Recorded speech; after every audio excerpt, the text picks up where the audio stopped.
listen, come ye sinners. Dun, dun.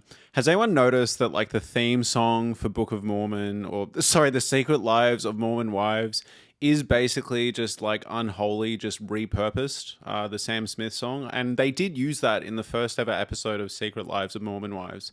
And I feel like since then they just didn't want to pay the rights. So they came up with that like song I was just singing that vaguely sounds like the Sam Smith song, but not quite. Because I feel like that whole Unholy song kind of fits the tone of Secret Lives of Mormon Wives. Regardless, if you don't know what this show is, today we are doing a recap, a deep dive of season 2 of Secret Lives of Mormon Wives. This is a show that follows the secret lives of a collection of Mormon wives, and I use the term Mormon very loosely, kind of so do they. There's a few rules that these wives follow. They don't drink caffeine, I think they don't drink alcohol, so notably they're always drinking soda. And look, as an avid Pepsi Max and Coke Zero drinker, I do kind of understand the appeal. But aside from that, this show, both seasons, and I will be doing a video on season 1, just feels like a collection of people that are by technicality part of a religion, but they low-key fucking hate it and don't respect any part of it. And you know what? That's okay, because the religion, at least the way it's presented in this show, does come off incredibly patriarchal, misogynistic, bizarre, and limiting. And most of the characters, most of the cast members do kind of acknowledge this, but at the same time, they will just randomly call out another mum for not being a good Mormon. And this comes up in a bake-off section that is absolutely hysterical. So we're going to get into all the insane cheating drama, swinging scandal, personal beefs, corporate espionage. We're going to get into all of it. We're going to go through what I found interesting, my opinions on certain beefs and conflicts. We're going to go episode by episode. Basically, I've noted every single interesting moment that jumped out to me. Like that is what we will be doing. We're going to go through it. Let's just go. So episode 1, all the girls are meeting up again. Whitney, right? Whitney was the villain of last season. Kind of low-key, everyone did not like Whitney, including the audience. She was consistently in trouble. She shows up to this like event, this influencer event. Might I add, there's like low-key no one at this influencer event except the Mum Talk people. So this was clearly put on by production just to have a reason for all of them in the same place. But regardless, Whitney shows up, give us our first interesting moment. So Whitney is pregnant again. She talks about how she was pinned as the villain last season, but she's kind of owning it, which truthfully, I do appreciate from Whitney. I feel like usually she's just terrible at taking any accountability or being self-aware to any degree. So it was nice to see her kind of owning being the villain. Where it's revealed to us that she's pregnant. I don't know if she said this or if I said this, but in my notes I have, bro, why are you here if you don't want to be? I feel like that's me. So I feel like she was complaining about seeing the girls and about how they behave. And I remember thinking, look, if you don't want to be here, like stay home. Regardless, then we meet Miranda. Low key, I really like Miranda. I think she's cool. I think she's chill. I think she's smart. We don't get much of her. But I remember I saw the poster for for Secret Lives of Mormon Wives Season 2, and I remember sitting there being like, who's that girl in the corner? But she's good. She's real good. So Miranda is Taylor's ex-best friend. She was part of the whole swinging scandal in Season 1. She's here basically just to like clarify a few things, and I guess she's now part of the cast. So yep, Taylor's ex-best friend, she was involved in the swing drama. She claims that they essentially only played spin the bottle, and that was the only moment of actual kind of like partner swapping, wife swapping. The rest was kind of like sex in the same room, making out in the same shower, which is like as close to swinging as you can possibly be. And some people would call it swinging, but I think the technicality she's playing with is the only time we actually exchanged bodily fluids or touched one another was in a game of spin the bottle, and if that's swinging, sue me. That's kind of her viewpoint, at least at the start. Next, we meet up with Taylor. So the big thing is Taylor and Dakota are kind of at odds, right? They're not together. In Season 1, which I am rewatching and I will be doing a video on, in Season 1, there was this whole thing with Taylor and Dakota. Now, someone can correct me in the comments because I'm a bit shaky on the actual, like, intricacies of what status they were when this happened, but basically there was a point where I think they weren't fully official in a relationship, but they were dating. They were like sleeping together. It was heading towards a relationship. Dakota had been telling Taylor that he was exclusive with her or only had eyes for her or whatever. And he had actually kissed someone at some point, right? And Taylor said to him, if it was any more than a kiss, if that comes out, I will be dumping you, so tell me now. Which this was in season 1. And I was sort of sitting there being like, well, he's obviously not going to tell you if the threat is losing the relationship. And now we find out that there has actually been more. So Dakota has said that it was more than a kiss. And basically what you need to get at this point is Dakota and Taylor are fucked. And sometimes it's funny. Sometimes it's fun to sit there and be like, who's in the wrong? Who's in the right? Da, da, da, da, da. But honestly, this is a really, really sad storyline to me. I don't find this funny. I don't like demonizing either of them, truthfully. I think both of them have a lot of problems. I think they enable each other's bad behavior. There's a point later in the season, which we will get to, where the family tries and calls out Taylor for kind of enabling Dakota, but they pick the worst line of thinking to go down to do this and essentially just resort to slut shaming. But I think it's a shame because I do think there is something there. I think these two, Taylor and Dakota, are addicted to a toxic cycle, and now they've brought a child into this toxic cycle. I think it's sad. I do think it's really rough to watch. And just for reference, this isn't just a couple that fights a bit. Like in the first episode of Secret Lives of Mormon Wives in season 1, the whole show was delayed because they full-on had a domestic, not just like haha, they had a full-on domestic that police got involved in, and Taylor got arrested. I think went to jail for a bit, but there was a chair thrown, charges were like it was bad, and I feel really it's a dire situation to watch unfold. There's an unhinged quote from Taylor where she says she's considering engagement with Dakota. This is after having a baby, which imagine being in such a shit state that like engagement is only something you're considering after having a child. But regardless, she then meets up with Gemma, which is the woman that Dakota allegedly did more than kissing with. And I'm going to be real, it does suck that Dakota lied. Dakota did a shitty thing a few years ago, and he did hold on to the lie. I'm not being emotionally inept here. Like, I completely understand the sense of betrayal. However, I think what comes out here is shit. It is shit that Dakota did not tell Taylor, but I don't think it's this earth-shattering, game-breaking revelation. I feel like after everything these two have been through, I feel like everything she's already put up with, as awful as this sounds, maybe it's a case of the straw breaking the camel's back. But the reveal here is that not only did he just kiss her, but they kind of had extended makeout sessions in a room. There was dry humping involved, maybe some groping and some like light hand stuff. And none of this is good. None of this is good. Dakota has lied. Dakota is a slime ball. Dakota has been a piece of shit throughout this show. But truthfully, I think Dakota was a lot worse, a lot nastier, a lot more unhinged in season 1. And I think in season 2, I do see efforts from him to try make amends. And I'm not saying he's a good guy, but I can see that he's somewhat trying to be an okay father and do his best. And I think the issue is here, I feel bad for Taylor. I think this information clearly hurts her, clearly completely rattles her.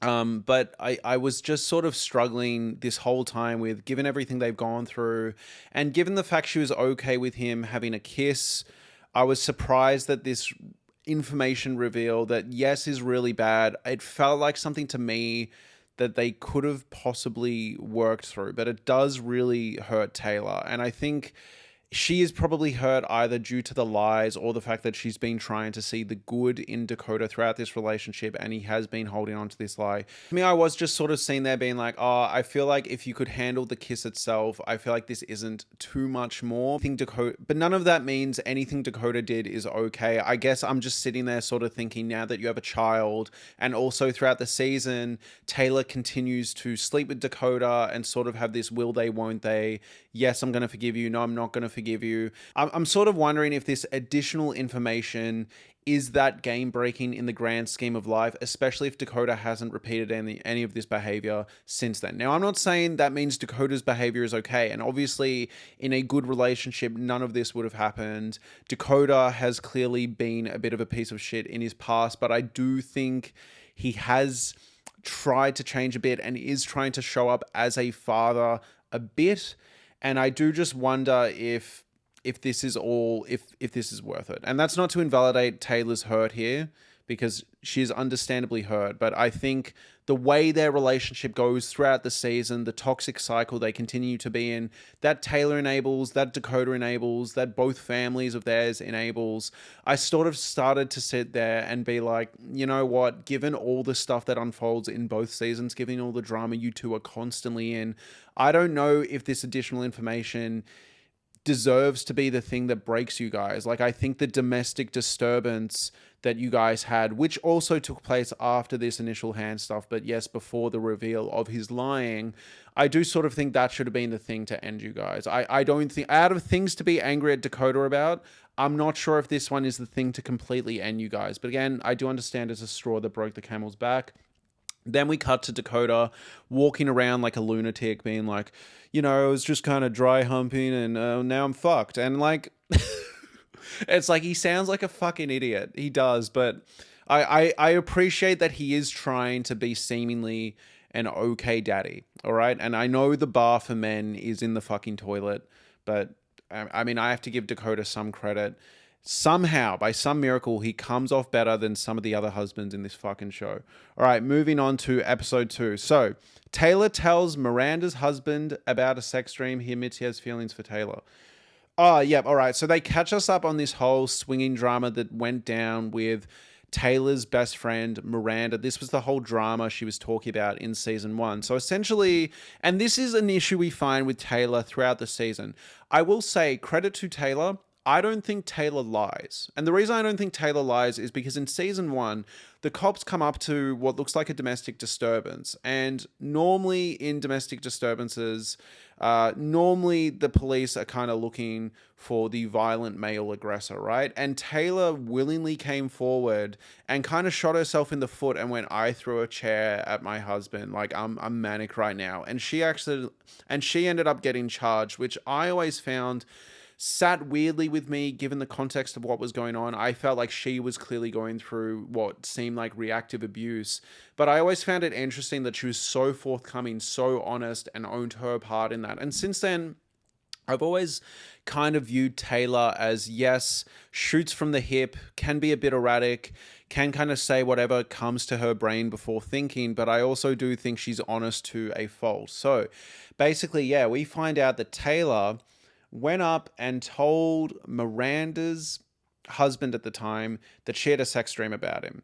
And the reason I brought up that honesty tangent before is, even though I can give Taylor credit for being honest, I also think sometimes she kind of plays dumb. And this is a scenario where she doesn't see the issue with that. She thought, given the fact that they, you know, played these naughty sex games in the bedroom that they all agreed to, right? Taylor and her partner and Miranda and her husband, given the fact that like they were, you know, kissing each other in the same bed, she doesn't see the problem with going up to Chris and saying to Chris, or is it Chase? Sorry, Chase, going up to Chase and saying that she had a sex dream about him.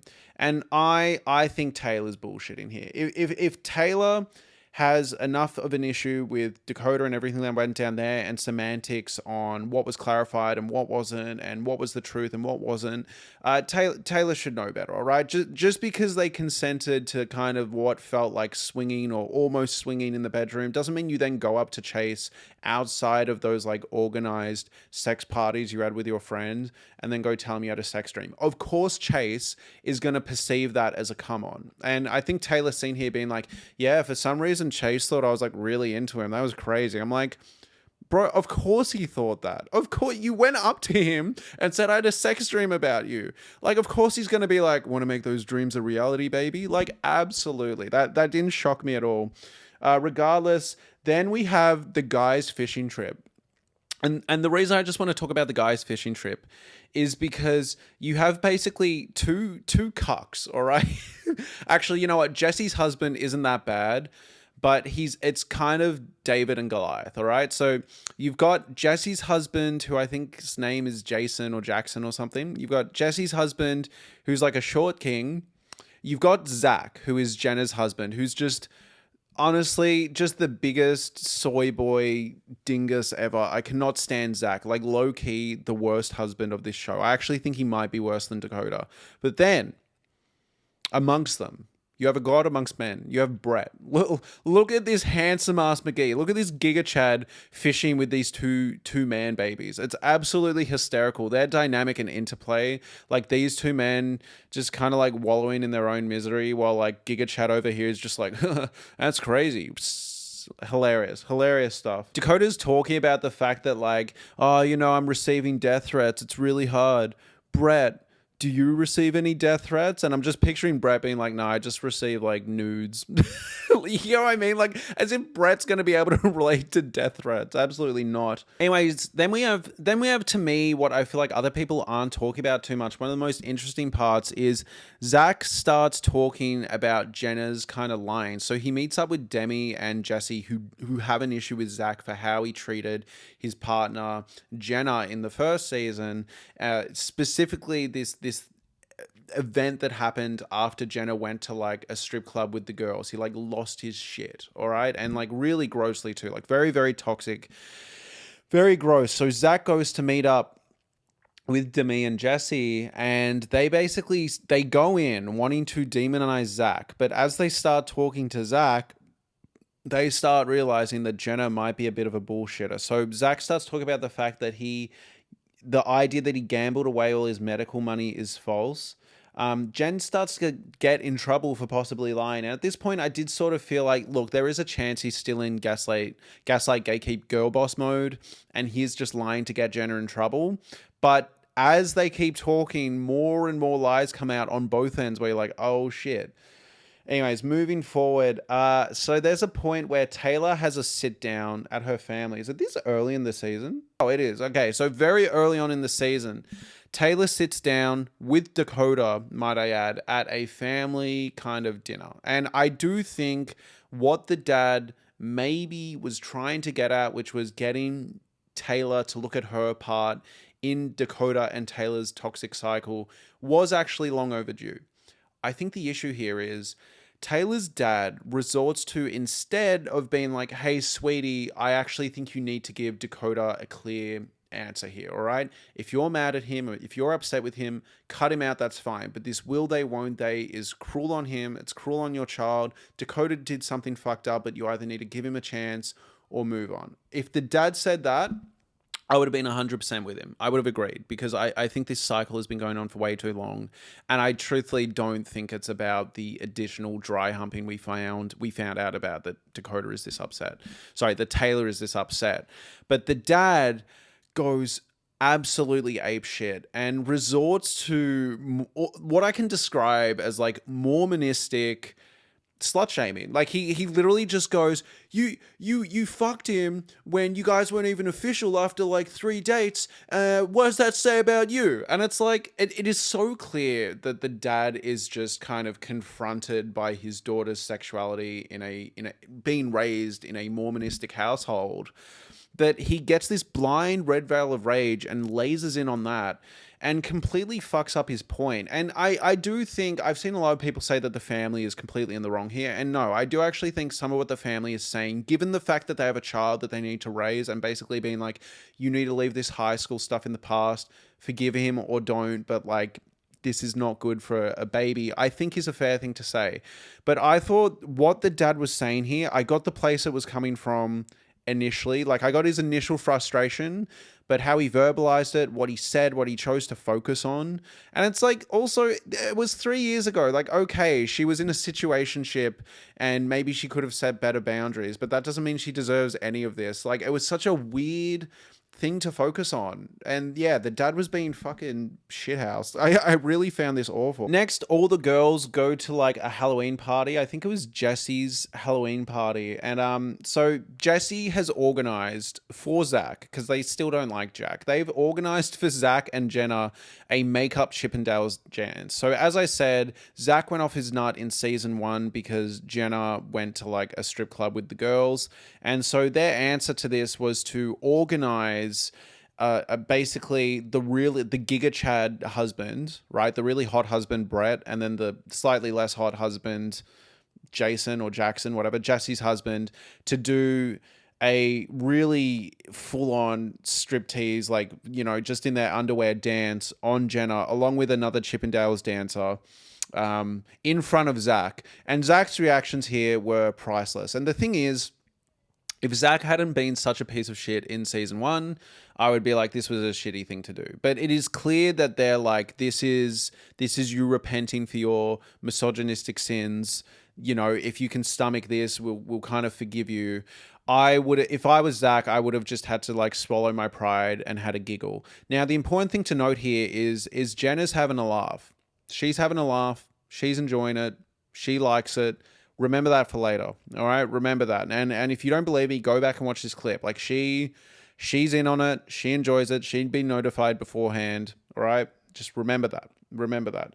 All right. Now we have episode 3. So highlights include Dakota and Taylor have a full-blown domestic fight at the party. She calls him out for not having her back and he leaves. All right. That's right. So I will say initially, Dakota, Taylor's baby daddy, is arguing with Chase, or not even arguing with Chase. They're kind of having a somewhat civil discussion with Chase about what went down, what's going on. And Chase is kind of like, in my opinion, gently pointing towards Taylor. Now, maybe he didn't need to point, but he wasn't going like, he was sort of just being like, oh yeah, and you know, Taylor, blah, blah, blah. That's how I took it. I will say, this is the only part I'm really going to validate Chase on, is I didn't think Chase was being that gross initially.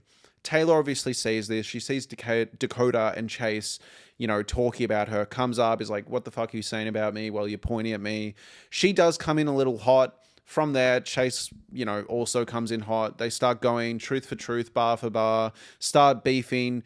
Dakota does start kind of, I wouldn't say teaming up with, but starts trying to hear Chase out and validating Chase. And you can tell a bit of this is because Dakota doesn't feel like he's won any arguments with Taylor before, doesn't feel like he gets validated much when arguing with Taylor. So he's like, oh, see, this is how she communicates. This is what she does. See, Chase? And like, it's a bit transparent. I do think Taylor was coming in initially a bit hot at Chase.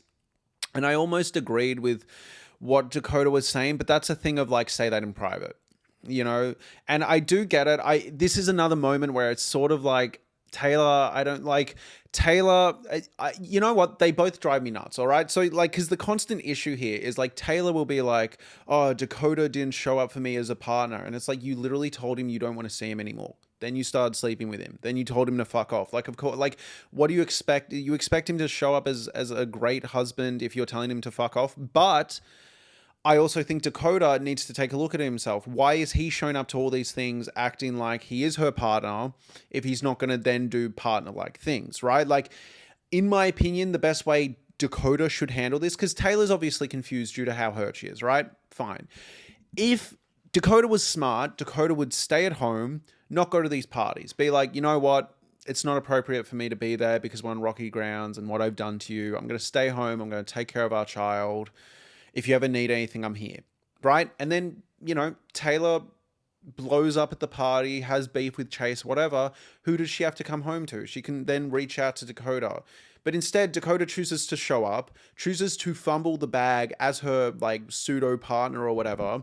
And then, you know, gets into a full-on domestic fight at the thing and just shoots himself in the foot. And you know, the cycle just repeats. And that's the issue I find for both of them. They both have like weird expectations of what the other one is to one another. And it's just like, just actually take time apart. Like do what you're saying, both of you. But anyways, I get why Dakota was frustrated. Like Sorry, I get why Taylor was frustrated. Dakota 100% should not have like verbalized that out loud. And if she like he should just sat there, let it play out. If she asked for his opinion later, which she probably wouldn't have, but if Taylor asked for Dakota's opinion later, then he gives it. But just like partnering relationship 101 is you either have their back or you remain silent unless they are actually being unhinged awful.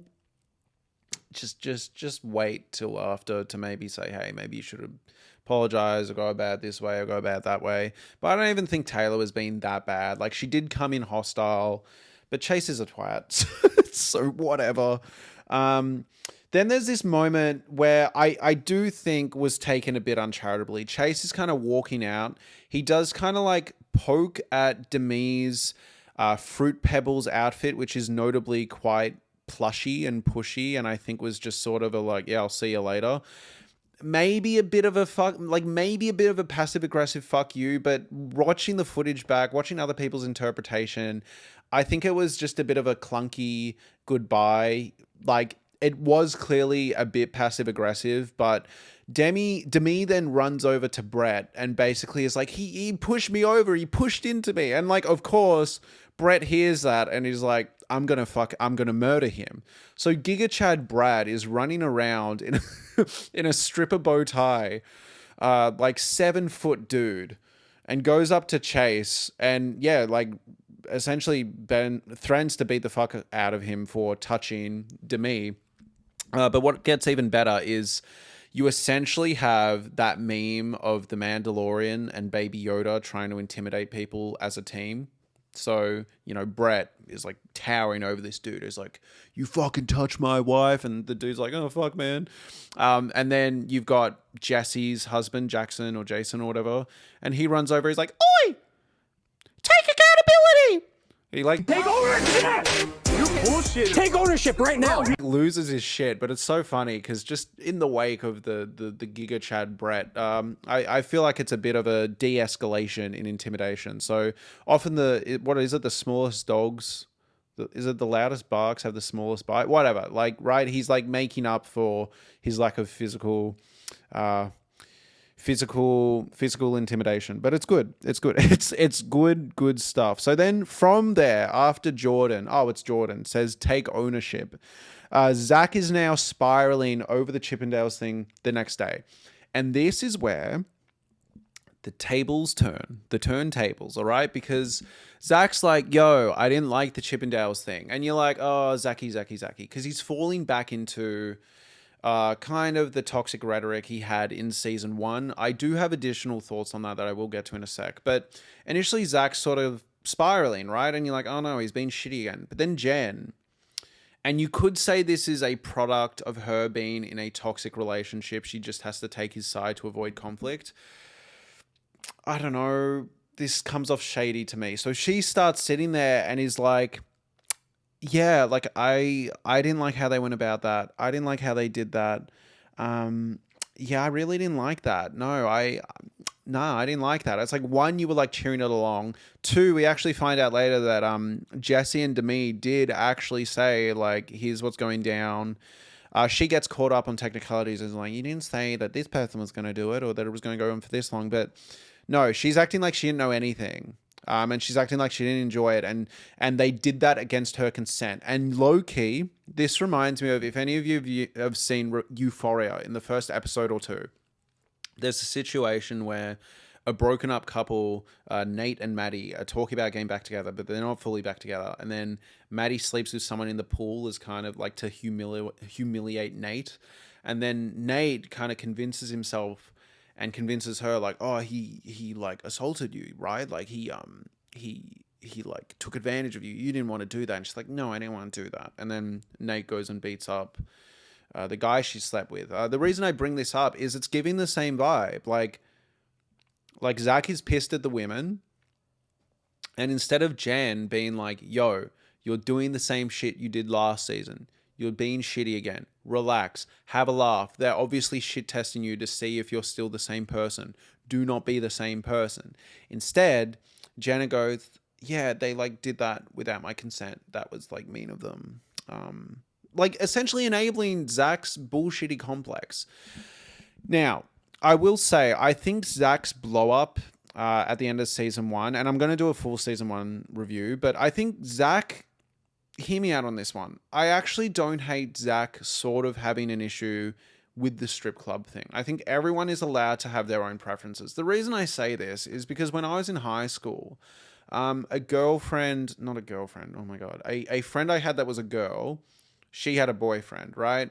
And the boyfriend wanted to go to a strip club to celebrate turning 18. And this really didn't sit well with her. And she was talking to me, and she actually talked to like one of our teachers about it because she was struggling with it so hard. And she's like, I want to let him live his life, but like, it kind of hurts me. And I think first off, every single person ever is allowed to have their own sort of like wants and needs and preferences. Zach is allowed to say like, hey, I would prefer you don't go to strip clubs and get dancers. I actually think that's okay. On top of that, I also think it's okay for him to not want that to a point where, like, if he was in a dating market and found out that the potential girl did do that, he's allowed to be like, not really my thing. The part I struggle with is twofold. One, I think the way he went about it in season one and even season two reeks of toxicity, reeks of coercive control, because he can't do it. Like, instead of verbalizing it in a healthy way where he goes, look, I really don't prefer it. It goes against the way I was raised, my faith, my religious views, which we will get into. He instead, bites her head off, basically says she's like a whore and a useless woman and all this crazy shit, which he didn't need to say. And I think it invalidates an argument that I might have somewhat had his back on. And the reason I have his back on it isn't because I think women can't go and celebrate sexuality and go have fun at Chippendales. I don't really give a shit. Like, my fiance could go do that within reason, and I wouldn't really give a shit. And the only reason I'd really care is if, like, there was something that felt like actual cheating. Like, otherwise, I don't think it would faze me that much. But I do think it's a bit strange, the fact that this is a show called Secret Lives of Mormon Wives, and I know the whole premise is like, we're gonna reshape what Mormonism is, but to me the show does feel like a bunch of women that essentially have left the Mormon church and rejected entirely. Like, to me the show feels like, if you didn't tell me, if I didn't know they were still practicing Mormonism, I would actually say the show feels like people that were raised Mormon trying to like live a real life involved with sex and fun and partying again, right? Because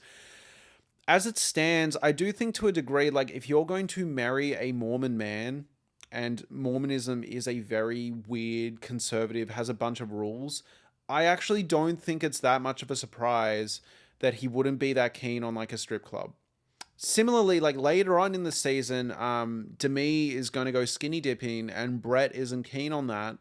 And like all of the wives are like, oh, what a control freak. But I'm sort of like, I don't know. Like, yes, absolutely. But I also think if you are dating a guy that's Mormon and like clearly is a devout Mormon and cares about these things, actually, yeah, no, he is Mormon, right? They are all Mormon.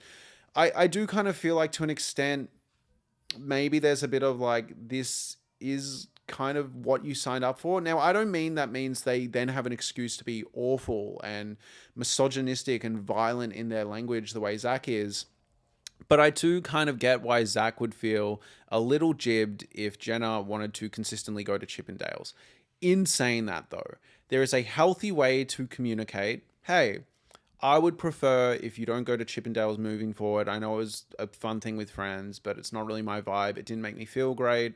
I wouldn't go to a strip club. I'd appreciate if you don't. She either takes that or she doesn't. All right. And at that point, it's a further discussion about whether his expectations are fair and whether her expectations are fair. That's like healthy relationship dynamics. All right. Sue me. But the way Zach goes about this is crazy. But moving forward, because that was like a long rant, Zach then goes up in episode 4. We're on to episode 4 now. So, actually, no. Before that, I am so sorry.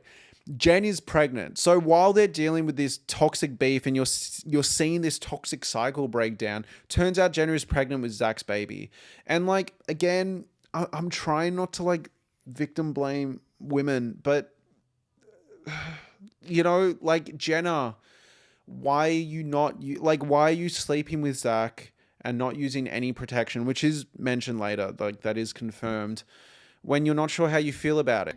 Side note, I know it's Zach's responsibility too, but Zach is clearly happy about trapping her with a baby and he is sure about her, whereas she is the one that does not like him. So my comment there was specifically saying, if you do not like this guy and you're not sure about him, I would be more careful with having sex with him and using birth control. And like Zach should be careful too, but I think Zach obviously wants to trap her with a baby. So like, can we expect anything better from Zach? He's a slime ball, right? You know, now it feels like she's trapped with a baby. It almost feels like he's happy about this news.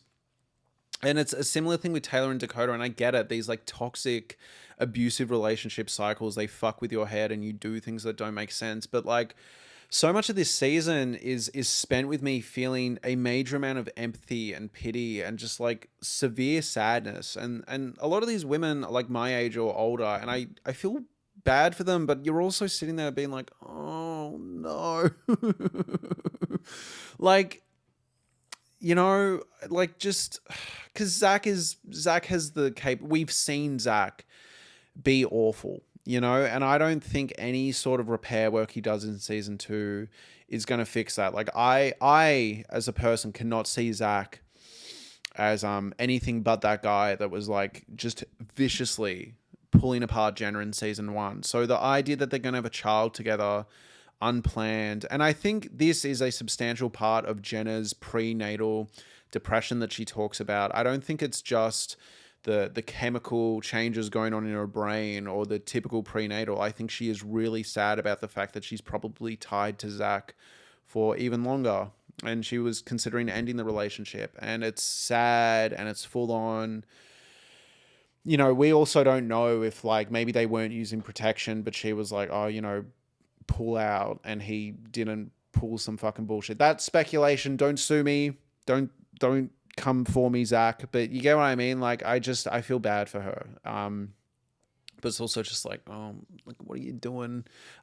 This is a side note to everyone. Like pull out is not a method of contraception. Don't let any guy convince you that is. You're allowed to do it. Like everyone's up to their own thing, but fucking these toxic fuckboys are like, oh yeah, it's one of the most, it's a 98% effective birth control. Fucking don't trust those dinglings. All right.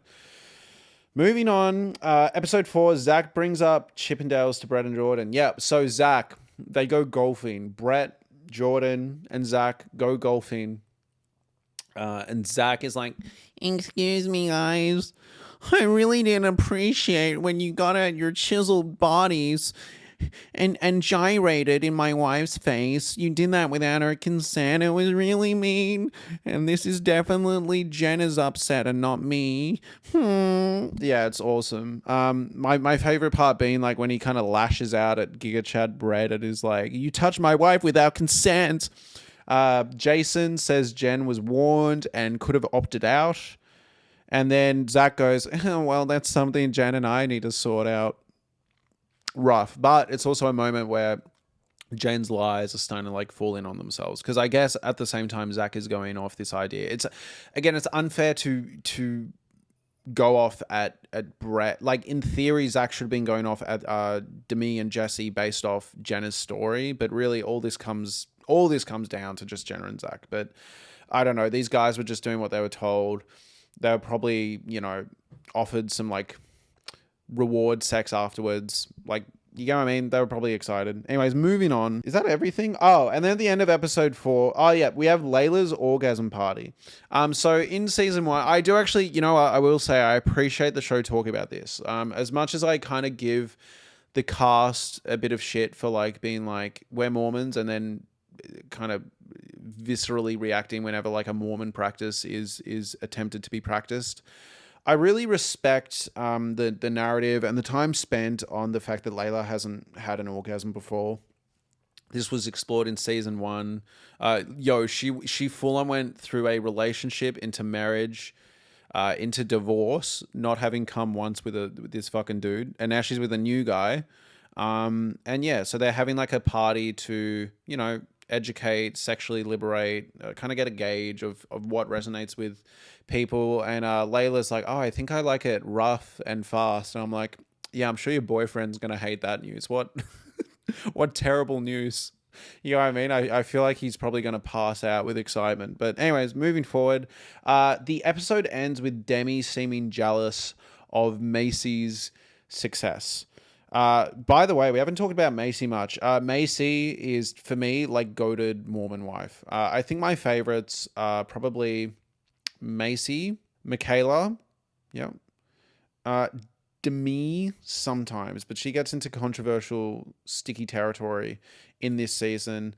Layla, I want to be one of my favorites. I really like her at times. I like her vibe when it's just her, but sometimes I find where her like where she lands on certain issues and whose side she takes is perplexing sometimes, honestly. But yeah, Macy and Michaela and Layla a bit, and oh yeah, sorry. Before we go to episode 5, Demi seems jealous of Macy's success. So Macy's talking about the fact that she has a book deal, amongst other things. And yo, Demi just looks viscerally like not keen. Like, you know those people that are like seething when their friends have success and it's not them, and they're like, fucking. And this is an important thing with Demi because she starts getting this complex of bringing people down and not supporting them. This is like a big thing. It's a big thing. All right, moving forward, episode 5. I think Jen is fake. Yeah, this conversation starts happening around Demi and Jesse, piecing together that Jenna might be bullshitting consistently.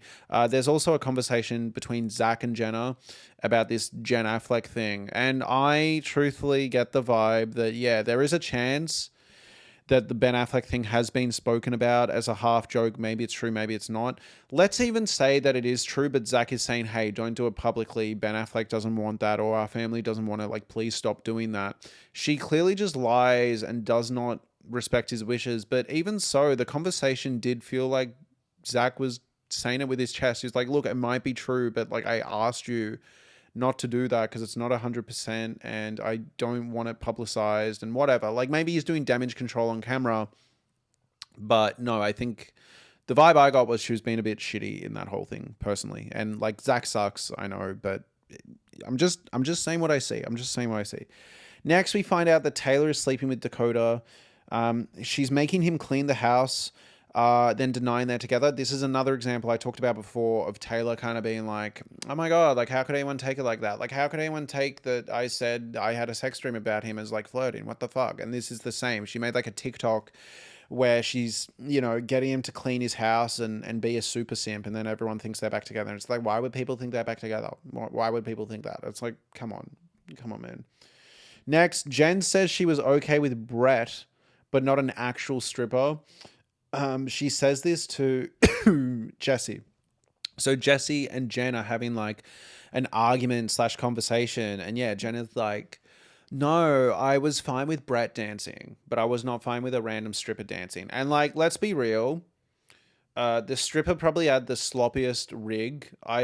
He was giving potentially maybe flamboyant vibes, dare I say. Like, I think personally, just for me, out of the people I would have been intimidated by giving my fiance a dance, it would have gone Brett, Ben, Jordan, then the actual stripper. Like, I don't think the actual stripper being there is that big of a deal. If anything, it's not even that big of a deal because these two men, you actually know in your real life, whereas the stripper, who gives a fuck, man? Like, who gives a shit? You also went last year to a whole strip club. So what are you talking about? Like, come on. Like, clear semantics game plan, right? And then she says, I didn't consent to strippers.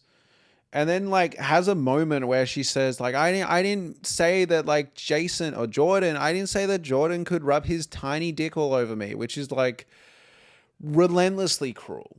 Relentlessly cruel.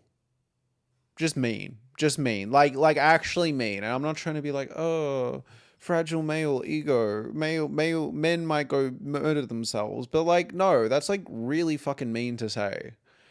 Cheap shot. Jessie is kind of stunned, but also she like quotes it back and goes, he wasn't rubbing his dick all over you. Like she hasn't clarified the small dick thing in the moment, which I guess I found interesting, but she does in a way because she doesn't repeat it. Anyways, moving forward. Now, in the same episode that Taylor was sleeping with Dakota, Taylor breaks up with Dakota. Good stuff, but that will last about 7 minutes. All right, next we get to episode 6. We have the mom talk, girls trip. Ooh, we have a friend. Sit there. Sit there. Good girl. Good girl. All right, episode. Good girl. Stay there. Stay. No, get the bone out of the way. Do you have anything to say about Mormons? Okay. Episode 6, we get to the mom talk girls trip. So Jessie shows Jason's dick pic, which I hope she had consent for. But yeah, she starts showing the group like, see, it's actually 8 inches, which the vibe of the image description I got, it sounds like it could have been a fake out because they can only see the tip. So maybe he was going from an angle, or maybe, the ruler was tucked in between his legs, or maybe it's true. Like maybe he's rocking an 8-inch Punisher. Who knows? Moving forward, we have an honesty box goes around the table, all right? So obviously this has unhinged results. We get into Brett cheating rumors. So people are like, no way Brett could have cheated on Demi because they spend every waking minute together except that trip in Italy, and that's allegedly when it happened. So not looking good for Brett, but it's kind of shot down from there. So Whitney and Michaela start beefing, and I kind of respect Michaela's beef here. I don't think she's being dramatic. I don't think she's just holding on to things needlessly. Michaela is like, yo, I am not ready to bring Whitney back to the table. And then Whitney just like loses her shit. Because Michaela's like, she hasn't got accountability from everyone here. Until she does that, I'm not feeling happy. And then like Whitney slams her hand and she's like, fine, let's go around the table. Let's get accountability. This is just a peak fight. Also, Jen taps out of the show. Jen quits the show. On one end, I totally get it. She's having a child. She doesn't want to deal with the girl drama. At this point, though, this was at a point where just Jessie and Demi were really turning on Jenna. I think all of Jenna's lies were falling down on her. She's also back in a toxic cycle with Zach. It's all becoming too much. I will say, though, I do think if Jenna was on good terms with all the girls, I don't think she would have left the show. That's my personal vibe.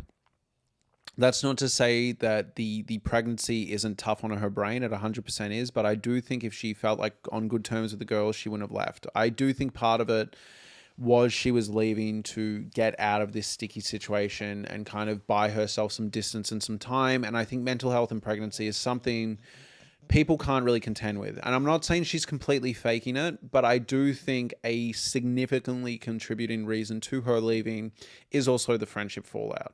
I think it might be more than she's letting on in her initial reasoning for leaving. On top of that, I think a lot of the mental toll, I feel, could also be not just, as I said before, the typical prenatal depression, but could actually be the burden of realizing I'm stuck with this fucking awful dude for longer due to what's happened. So it feels pretty rough. I feel bad for Jenna, but I also did think, I get why Demi sees it as potentially a bit of a scapegoat, a bit of a cop-out. I'm not saying it's 100% cop-out.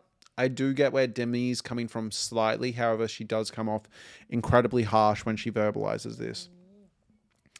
Anyways, then later, they have the skinny dip situation where Brett basically says that he isn't into the idea of Demi doing it, and the girls kind of give Demi some shit for that. Next, episode 7. Brett is questioned about cheating and drug addiction. This is a hysterical section because Brett just has like the worst poker face ever. She's like, so why do you care so much about these rumors if they're not true? Like if I hear toxic shit, lies spread about me, it doesn't really bother me that much because they're not true. And he's like, yeah, no, it's not true for sure. Yeah. Like he's got like the worst. He's got like the handsome Squidward jaw going, like just the worst poker face ever. And then they get into this extended thing where she's like, why does something not true bother you so much? And then we have this like audio only section. So they're like off camera, but I guess their mics were still hot.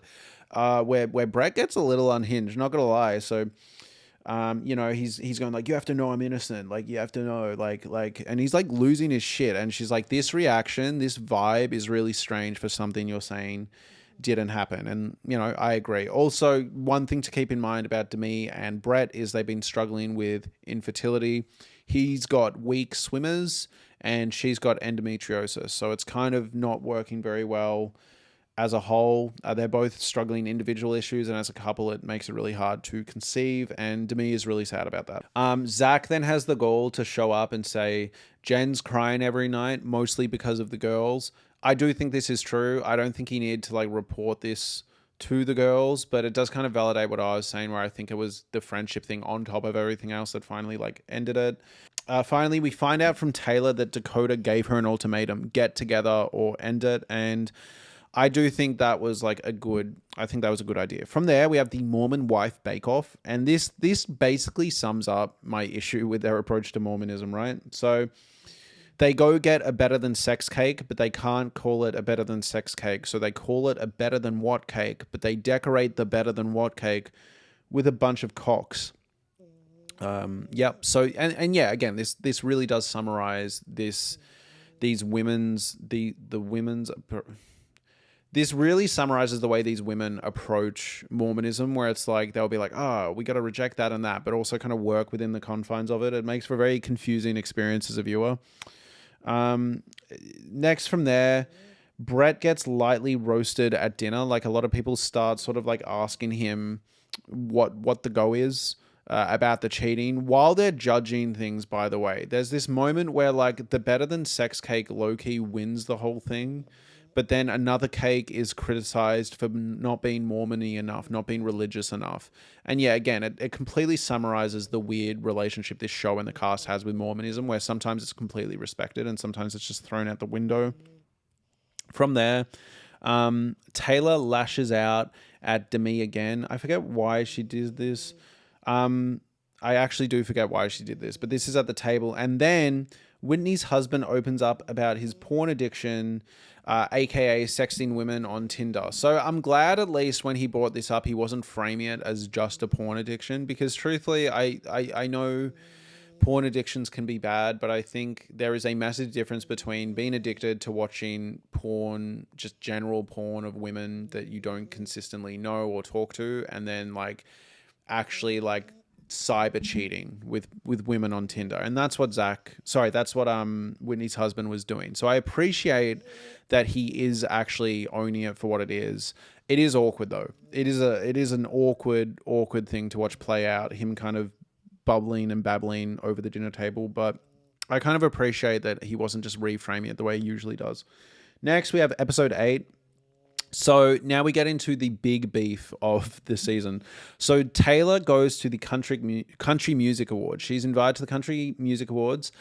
She makes an Instagram post celebrating the fact that she got to present at the Country Music Awards. None of the other girls were, none of the other women were, and not one comments on the post.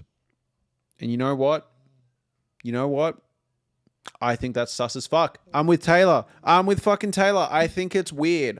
Not one, especially when their whole career is basically social media, and Taylor like invented mom talk. Like, yeah, weird. I 100% understand it. I get why Taylor's sus. Now, in saying that, I think some women may have an excuse. All right? Jessie comes back, says she's on a family trip, hadn't checked her phone. That might be a valid excuse. One other woman I think had an excuse that kind of checked out to me, but there's no way they couldn't send it in a group chat. I think it's weird. The fact that none of them had commented, not one, is weird. All right, so it's kind of hard because there are some women that genuinely had valid reasons that are going to cop strays, but I don't know, man. It's sus to me. It is sus to me. Now, Taylor did go public and hyperfixate and explode it, and I do think maybe going about it privately would have been a better idea. Demi did kind of pick a fight back with Taylor, we see in this. Was it Jessie kind of ticked off all the things she did for Taylor? And then like with tick marks. So like, and then like said, oh, the one thing I didn't do was comment on the post. Like, I get some individual women's hurt, but I get overall why Taylor is annoyed. Taylor's parents are sweet about this situation. I will say they're very good at validating her about this. Finally, the girls have a big fight where it really gets moving, where Demi and Taylor basically go back and forth. And while they're going back and forth about who's in the wrong about the whole blow up around the Country Music Awards, Taylor basically calls out Demi for being a fake friend. And Taylor is like, And Demi is like, okay, name me one time I was like a bad friend. And then Taylor brings up this moment where Taylor was going to get her hair done by Jesse's hair company, and Demi was seemingly like, nah, don't do that. What, they won't do a good job. All right. Now they go back and forth about this, but it doesn't look good for Demi. On top of that, when Jesse's like, Demi, did you actually say that? Demi is just like, I don't really remember. I forget, which is like, yes, she did. And it's sus, all right? Like, Demi is sus about this thing the whole time because she never gives an actual reason or an actual explanation for what she meant or like a charitable lens. She keeps saying that. She's like, I didn't say it like that. I didn't mean it like that. But I feel like most people, if they were telling the truth, would then go, what I did say was this. What I did say was that. But we'll get to that when we get to that. This results in a moment where Demi then calls out Taylor for having a toxic relationship, making Mum Talk look bad, kind of dragging her parents into this situation, right? Dragging her child into a toxic situation.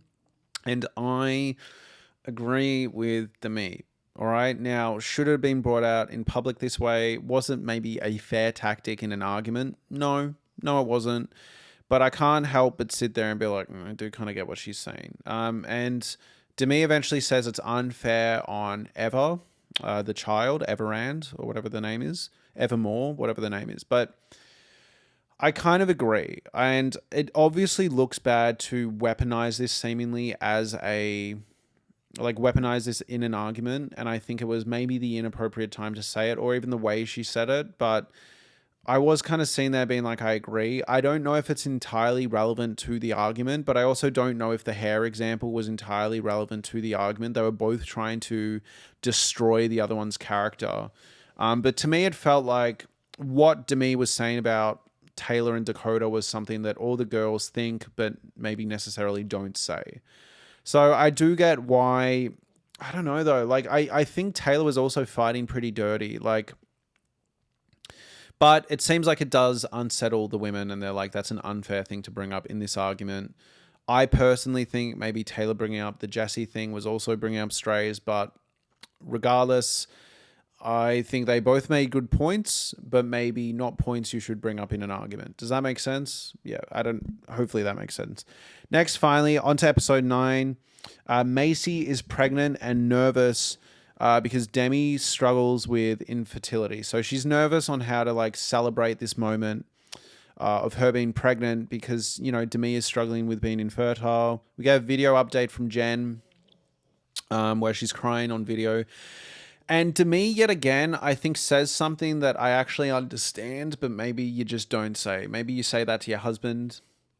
I'm gonna out myself as maybe a shitty person. I don't know if this is a minority thought, but I think Jenna was a compulsive liar throughout the season. I think she got caught, and I think she did kind of avoid accountability, let's say, and then she sent a video that was a vague apology for like, sorry for everything everyone I've hurt, didn't really address anything head on, didn't really address any of the lies.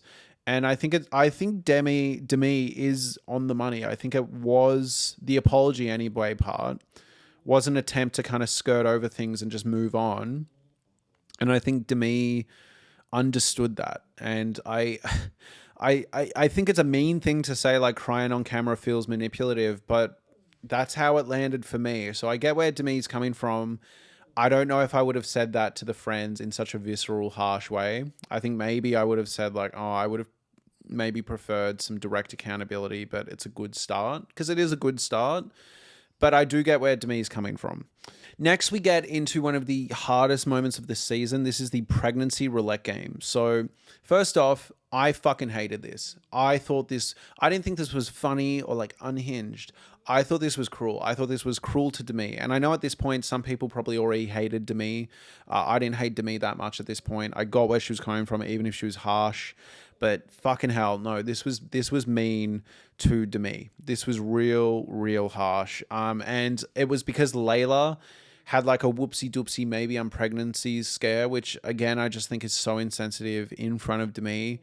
And I think getting all the girls knowing Demi is infertile and probably never wants to do a pregnancy test and hates doing pregnancy tests, all of this she says, but I was actually thinking this before she said it, so I was pretty proud of myself. But I just thought this was awful. I couldn't believe she did it. I was surprised. To be fair, I was surprised Demi even stayed in the room. But like, oh my god. Anyway, so then turns out one of them's pregnant, which, in theory, based off what the entire group knew, would have been Layla having a pregnancy scare. But then the worst moment ever, Demi, and you can't write this shit. Demi picks out a pregnancy test from the pregnancy roulette, and turns out there's two people pregnant. So she instantly is like, "Oh my god, it's me," and then starts crying because it almost definitely isn't her. The twist is that Macy, well, not even the twist. The thing that's going on here is Macy and Michaela are both pregnant. So the reason Layla's pregnancy roulette game is cruel is, look, maybe the production asked her to do it. That's what it felt like to me. I don't think Layla really thought she was pregnant, but let's say it is. Let's say Layla thought she was actually pregnant. You're basically, outing a bunch of people that could actually be pregnant that aren't ready to reveal it in this moment, now have to reveal it. But also, again, really insensitive to Demi. So now Michaela and Macy are like, well, now I don't want to reveal my pregnancy because Demi's over crying in the other room. So it sucks for Michaela. It sucks for Macy. I feel bad for them. I feel bad for Demi. I'm annoyed at Layla, truthfully, and I liked her up until this point. It's just fucked. It's just a shit situation. Now I will say I really like the way this is resolved. Michaela and Macy go into Demi's room, and Demi's like, "Are you the guy? Are you two the ones that are pregnant?" And I think that's the best way they possibly could have handled it. Like in a moment of real emotional maturity, I was pretty proud of the gals in this section. From there, yeah, Macy and Michaela are both pregnant. Jesse earns points for handling Demi well. So yeah, Jesse has a discussion with Demi, and Demi is like full bullshitting. So Jesse approaches her like an adult, calmly, and is like, "Hey, that actually like really hurt. Like, do you mind explaining what those comments were? Because as it stands, it sounds like you just told someone not to go to my hair company." And Demi is just like, "No, I didn't really mean it like that. Like, I was just saying like maybe she should consider other options." And Jesse's like, what's like almost begging for a charitable explanation, and Demi just can't give her one. And maybe because she didn't have one, but Demi did not save herself here. I was like, what the fuck, Demi? That was bizarre. Really weird moment. Not very impressed by Demi. Truthfully, I think she fumbled. I think she kind of fucked this up a bit. Moving forward, yeah, Demi's hair story didn't really land. Felt like she avoided explaining. I really do appreciate that Jesse kind of says, "I'm not very happy with Demi," and I'm gonna remember that. I'm gonna bottle that. But she doesn't crack it at Demi at that point. Next, there's a conversation I found interesting about sealing, like in the Mormon faith, which means you're like spiritually sealed to someone and you have to get unsealed, not just divorced, you have to get unsealed. And like Layla says at one point that she wants to get sealed to her man if they get married. She says, "Oh, I think it'll make him happy." And then the whole tape is like, "Make him happy? What about you?" And Layla pushes back on this and it's like, "Well, I want that for my husband. I want that for our relationship. He cares about it." I am with Layla. All right. I'm going to say it. I think the Mormon religion has a lot of weird, misogynistic, patriarchal, bizarre things. But also, if women decide to be in this and have a healthy relationship with it and still want to do some things, I think that's nice. All right. Like, I don't understand like wanting to be sealed, but I think it's nice that Layla recognizes that he wants to do that. And if they're in a healthy relationship or whatever a healthy Mormon relationship can be, and she wants to do that, I think the girls need to get off their back. None of them even drink caffeine, for Christ's sake. They're all gurgling 3 liters of soda a day. And like, you know what I mean? It's just like, like, I'm sick of the inconsistency, personally. Like, Layla seems pretty happy and content with what she said. And like, I think they need to get off her back a bit. From there, Demi starts an anti-Taylor campaign. She basically starts talking to the group and starts being like, "I really want to get rid of Taylor. Like, I think she's bad for mum talk." And the issue is, I get Demi's personal issues with Taylor and why she maybe doesn't like Taylor as a person, why she wouldn't want to be friends with Taylor. I get it. A lot of the points she brings up makes sense to me. But I think she should only say that if someone's like, "Yo, why don't you like Taylor?" And then she goes, "Oh, this, and this." That's it. The issue is Demi starts going on a tirade that does genuinely feel like she wants to be the new queen bee of mum talk. And you can't really see it any other way. It just does kind of feel like that because she's trying to rally everyone with her. She's like, "I hate Taylor. which I get why she doesn't like Taylor, but you all need to be on my side with this. So episode 10 is basically all about this beef. So, episode 10, they're having a Christmas party. Taylor has been out of the group for a while. Taylor shows up to the Christmas party. Sorry, no, Taylor's mum, they do a fake out. Taylor's mum shows up to the Christmas party with a secret gift. And Demi and Taylor's mum have a visceral fight. And when I say visceral, it's Demi being visceral towards Taylor's mum. I know all the women are like, you don't talk to a parent like that. You don't do that. I do think a lot of what Demi was saying was true. I do think her parents are serial enablers of Taylor. I think they do kind of just validate Taylor, except for that weird moment at the dinner table. But I do think they struggle with holding Taylor accountable sometimes. And I think what Demi was saying was true, but the way she was saying it was maybe a bit too passionate and a bit too visceral and a bit too sweary for my liking. But to an extent, I do think Taylor's mom showing up instead of Taylor with a gift is such transparent, childish, like I'll do my mom's bidding. It does remind of us of in season 1 where she called on Taylor's behalf to Whitney, and like Whitney was shitty at that point, but I don't know. I think Taylor's mum, when none of the other women really have their mums, babying them the same way, I think does speak to maybe the way Taylor is consistently infantilized. Taylor is 3 years older than me, and she feels 7 years younger than me, in my opinion. So I get where Demi's coming from, but it got pretty visceral and heated. And as the women say, she's arguing with Taylor's mum as if she's Taylor. Oh, so at a certain point, Taylor sends the present she sent is a Jay-Z hairstyles kind of gift pack as a sneak diss, and Demi kind of struggles to kind of be like, oh shit, yeah. Like, she kind of tries to laugh it off when it clearly, rattles Jesse in an awkward moment. And then Taylor shows up at a later thing and admits that she's been a bad friend. Demi just goes and goes for the jugular. And they have this huge fight over... They just have a huge fight. Demi wants Taylor out of the group. Taylor... There's this one moment where I think Taylor plays dumb again, which is they vote Whitney to be in, right? They have a group vote for Whitney to stay in the group, and then Taylor goes, well, it's a no for me on Demi, and then Demi's like, what, we're not voting on me? And then Taylor's like, oh my god, projection, I didn't even mean it like that. And it's like, I don't know, that's how I took it too. I don't think I'm the only one. It did feel like that. Maybe it's projection, but regardless, I thought Taylor was having a little stab and then playing a little dumb. But from there, yeah, Taylor and Demi have this pretty vicious fight. I think the big thing here is if Demi had just said, here's the reasons I don't think we're going to be friends, I don't like that you did this, done, that would have been fine. I think most people agree with Demi for a while, actually, too. The big issue here is, yet again, Demi just goes and goes and goes, and she's like, I want you voted out, I don't want you in mum talk. And then she stands up at the end. It gets very nasty. She calls her a selfish bitch at one point. She stands up and she's like, I'm going to leave.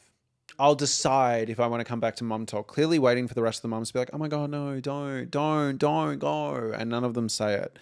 Rough moment for Demi. From there, we end with this moment where Layla, for some reason, just goes on like a secret investigative mission. And she goes and meets up with this guy from this other show, Mandalay or something. Vanderpump. This show, Vanderpump, Villa Vanderpump or something. She goes, regardless, there was this guy from another reality show. And it was alleged that he might have done something naughty with Demi. But then he talks to Layla, and Layla's like, what happened with Demi? What really happened with Demi? And he's like, nothing happened with Demi. He's like, I was trying something, and she made it pretty clear that nothing further was going to happen.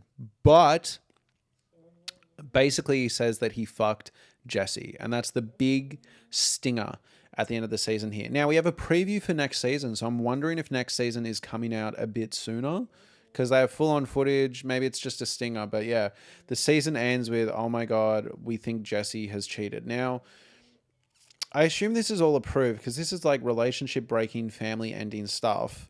So they must have known this was coming out already, like as in Jesse and stuff. But I wonder what the approval process on this is like. I wonder, maybe it's not true, but like this is obviously going to rattle the foundation of their relationship. Just huge. Anyways, overall, despite my judgments of these characters, I absolutely love this season. I love this show. Just unhinged chaos through and through.